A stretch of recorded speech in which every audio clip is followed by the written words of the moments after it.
happened on April 22nd, killing of innocent Hindus, 26 of them, by the terrorist, Lashkar-e-Taiba's supported terrorist, was horrific.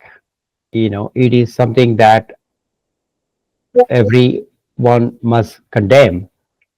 And India has a right to defend its territory, defend its people.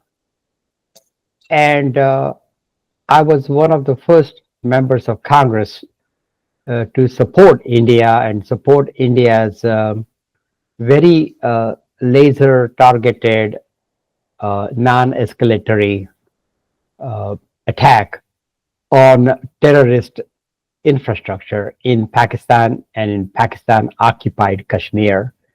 So I fully support India's right to defend itself, defend its people. I certainly would not expect this to escalate to a war between these two nations because of the restraint India showed in its very justified response, retaliation against the terrorists. Now, all indications are that Pakistan, the government of Pakistan, has protected and harbored these terrorists, and that needs to be further investigated.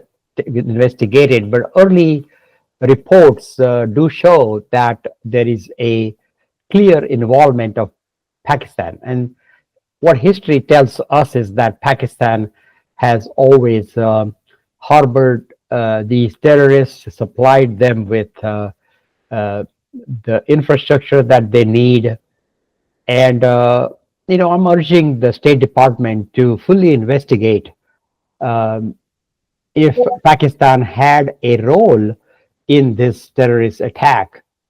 And if so, the United States must use its power, its relationship, economic relationship, military relationship with Pakistan, use that as a leverage to bring pressure on the Pakistani government to stop their support of terrorism.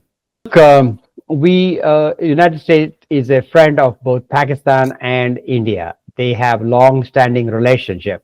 United States have supplied fighter jets and military equipment to Pakistan. They have sold military equipment to Pakistan. So United States is at a unique position to demand that Pakistan not support terroristic activities. The terrorism that Pakistan has supported, the terrorist that Pakistan has harbored and supported, has created, a lot of atrocious acts all over the world. And it's important that United States, which has stood strongly with Israel when Israel was attacked by terrorists, United States must equally strongly with India in India's hour of need, and United States must firmly oppose any country that is supportive of growth of terrorism, growth of terrorists, and certainly no nation, no government should be supporting such horrific activities. I think I would like to see a stronger response from the U.S. government. I think U.S. government is really not fully acknowledging that Pakistan has supported terrorists in the past. Initially, Lashkar-e-Taiba's front had accepted responsibility for this attack.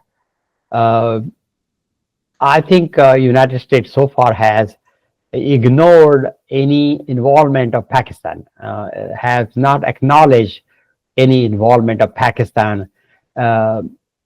So far, United States government has not acknowledged India's right to retaliate against the terrorists. So far we have seen a very muted response from Secretary of State Rubio, very muted response from President Trump, asking for peace and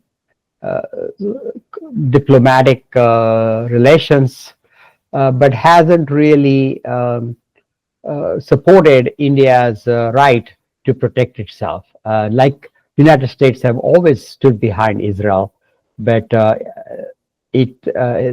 America is not standing behind India in the same level and same passion and same intensity as it has stood behind Israel.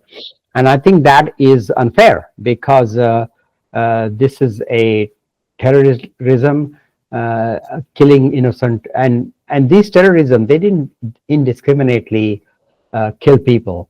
They were particularly looking for Hindus to kill. They were particularly looking for Hindu men to kill. Even they went so far as to ask these men to drop their trousers to ensure they are Hindus, and they asked them to recite religious verbs. So there was worse. So there was an attempt by this was clearly a religious attack on Hindu religion, religious Hindus in particular. So U.S. government again has not acknowledged that, has not seen that, and I urge the State Department to do a thorough investigation of these incidents and come back and support India when India has been attacked by terrorists. There needs to be a much more direct, stronger support from the United States. We will. And the reason I formed this Hindu caucus is because I've seen attacks on Hindu religion. I've seen Hinduphobia, Hindu hate all across the world. We've seen atrocities being committed against Hindus in Bangladesh. Hindu girls, young Hindu teenage girls have been, abused and, terrorized in Bangladesh. There is a genocide of Hindus in Pakistan and Bangladesh. So I formed the Hindu caucus in the U.S. Congress after seeing the attacks on Hindus, and then I'll continue to support my caucus and my resolution. I introduced a resolution in the U.S. Congress condemning Hinduphobia. And so I'll continue to be a strong voice for the Hindus in the United States Congress. Yes, and the attacks on Hindus are very targeted. They continue to be widespread. And I have, as a chairperson, founder of Hindu Caucus in Congress, I have appealed to the Hindus to unite. I've appealed to the Hindus to speak with one voice. I've appealed to the Hindus that it is time for them to build a political muscle. It's time for them to unite, be politically active, and demand their safety, their rights to practice their own religion. This is, these attacks on the Hindus and Hindu religion is not acceptable. I have stood firmly in U.S. Congress, and I'm asking the Hindus in the United States and worldwide to join me in demanding that Hindu rights are protected, demanding that attacks on Hindus be condemned and resisted. So that is something that I will continue to fight in the U.S. Congress, in the United States, and I'm asking Hindu community to join me. It is very, very critical that we do not tolerate such attacks on Hinduism, on Hindus anywhere in the world.